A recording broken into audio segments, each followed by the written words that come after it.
दोस्तों, अंकिता भंडारी मामले में जबरदस्त प्रदर्शन के बीच पुलिस ने बड़ा खुलासा किया है। जिस वीआईपी का नाम सामने लाने की मांग की जा रही थी, उसको लेकर पुलिस ने बयान दिया है। उत्तराखंड की सड़कों पर बीते कुछ दिनों से काफी उबाल है।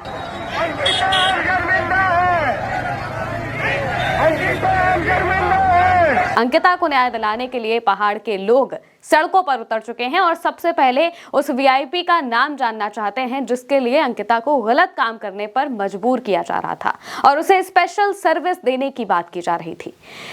प्रदर्शन हुए तो आम लोगों ने भी वीआईपी का जिक्र किया। क्या कहा, सुनिए। बहुत शर्म की बात है, 21वीं सदी में एक औरत को सड़कों पे आना पड़ रहा है कि मुझे न्याय दो। कहाँ का सीएम है जो न्याय नहीं दे पा रहा है? वीआईपी को बचाया जा रहा है और अब टाइम आ गया है कि हर एक औरत यहाँ सड़कों पे, और यहाँ पे सिर्फ यंग लोग नहीं है, अगर आप देखोगे पूछे एजेड है, एक दादी है, उनको मैं खुद लेके आई हूँ। तो आप सोच सकते हो कि कितना गुस्सा है लोगों के अंदर कि हमें बेवकूफ बनाया जा रहा है। पहले आपने वीआईपी को बचाया, पहले आपने सारे अपने जितने भी वीआईपी आपने सबूत मिटाए, और अब जब उसका नाम आ गया आप उसको बचाने के लिए, तो shame on the CM, shame on the people जो ये देख रहे हैं और फिर भी अगर यहाँ पे नहीं है, उनसे बहुत ही शर्मनाक कुछ नहीं हो सकता। दोस्तों, उत्तराखंड के पूर्व विधायक सुरेश राठौर की पत्नी होने का दावा करने वाली उर्मिला सनावर के एक वीडियो की वजह से अंकिता का केस वापस से हाईलाइट हुआ था। वीडियो में सनावर और राठौर के बीच कथित बातचीत के ऑडियो ने उत्तराखंड की राजनीति में भूचाल ला दिया। इस ऑडियो में वीआईपी का जिक्र हुआ और नाम आया बीजेपी के नेता दुष्यंत गौतम का। कथित तौर पर कहा गया कि वो वीआईपी दुष्यंत गौतम है जिसके लिए अंकिता को मजबूर किया जा रहा था गलत काम करने के लिए। उससे स्पेशल सर्विस देने को कहा जा रहा था, जो कि बीजेपी के राष्ट्रीय महासचिव है। दुष्यंत गौतम बीजेपी के राष्ट्रीय महासचिव है, उनका नाम लिया गया। कहा गया कि जो वीआईपी था वो गट्टू था और गट्टू का मतलब दुष्यंत गौतम है। ये बात उर्मिला सनावर के वीडियो से सामने आती है। उत्तराखंड के प्रभारी भी रह चुके हैं वो, और इसके बाद से ही उत्तराखंड की राजनीति में बवाल मच गया और जो लोग हैं वो सड़कों पर उतरने लगे कि आखिर इस पूरे मामले की तह क्या है, असलियत क्या है, वो वीआईपी कौन है, इस सब के बारे में लोग जानने की मांग करने लगे। वंतारा रिजॉर्ट के मालिक पुलकित आर्य, जो कि बीजेपी के पूर्व नेता विनोद आर्य के बेटे हैं, उसके दो कर्मचारियों सौरभ भास्कर और अंकित गुप्ता को निष्ठीय अदालत ने इस हत्याकांड का दोषी माना था और उम्र कैद की सजा सुनाई थी।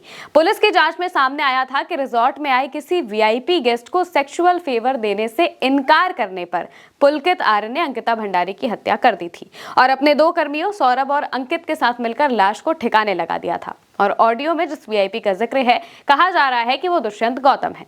हालांकि इस पर पुलिस ने अलग बयान दिया है। क्या कहा है, सुनिए। कि वीआईपी कोई एग्जिस्ट नहीं करता है। हमारा जो पूरे क्राइम का, मर्डर का मोटिव है कि इस बच्ची के साथ कुछ इमोरल ट्रैफिकिंग के लिए प्रेशराइज किया जा रहा था, इसलिए एक सोची समझी रणनीति के तहत, साजिश के तहत उसका मर्डर कर दिया गया।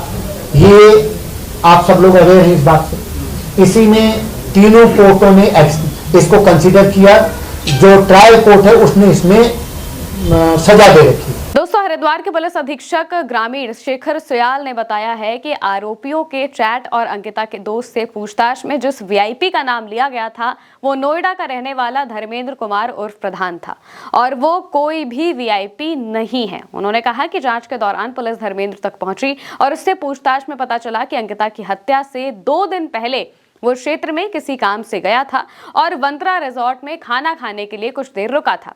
पुलिस अधीक्षक सोयाल ने बताया कि रिजॉर्ट के रिकॉर्ड और कर्मचारियों से पूछताछ में इस बात की पुष्टि की गई। उन्होंने कहा कि वीआईपी शब्द जिस हुलिये के आधार पर सामने आया था, एसआईटी का मुख्य उद्देश्य उसी व्यक्ति की पहचान करना था जहां से ये टर्मिनोलॉजी उत्पन्न हुई हो। पूछताछ और पड़ताल के बाद जिस व्यक्ति की पहचान हुई उसका नाम धर्मेंद्र कुमार उर्फ प्रधान सामने आया। उन्होंने बताया कि धर्मेंद्र एसआईटी की जांच का हिस्सा रहा है, उसके बयान लिए गए और वो सभी बयान कोर्ट में लगाए जा चुके हैं। अंकिता के दोस्त ने भी अपने बयान में ये स्वीकार किया कि 16 तारीख को उसने जिस व्यक्ति को देखा था और जिससे बातचीत हुई थी वो वही धर्मेंद्र उर्फ प्रधान था। एसपी ग्रामीण के मुताबिक यही एसआईटी के अनुसार वीआईपी टर्मिनोलॉजी का फाइनल निष्कर्ष था, यानी कि वीआईपी कोई था ही नहीं। अब कई लोग ये भी दावा कर रहे हैं कि बीजेपी नेता को बचाने की कोशिश हो रही है और ये सब कुछ उसी के तहत किया जा रहा है। इस बीच दुष्यंत गौतम ने मानहानि का मुकदमा दर्ज कर दिया। दुष्यंत कुमार गौतम ने दिल्ली हाईकोर्ट का रुख किया है। उन्होंने कांग्रेस, आम आदमी पार्टी, पूर्व बीजेपी विधायक सुरेश राठौर की पत्नी उर्मिला सनावर और अन्य के खिलाफ मानहानि का मुकदमा दायर किया है।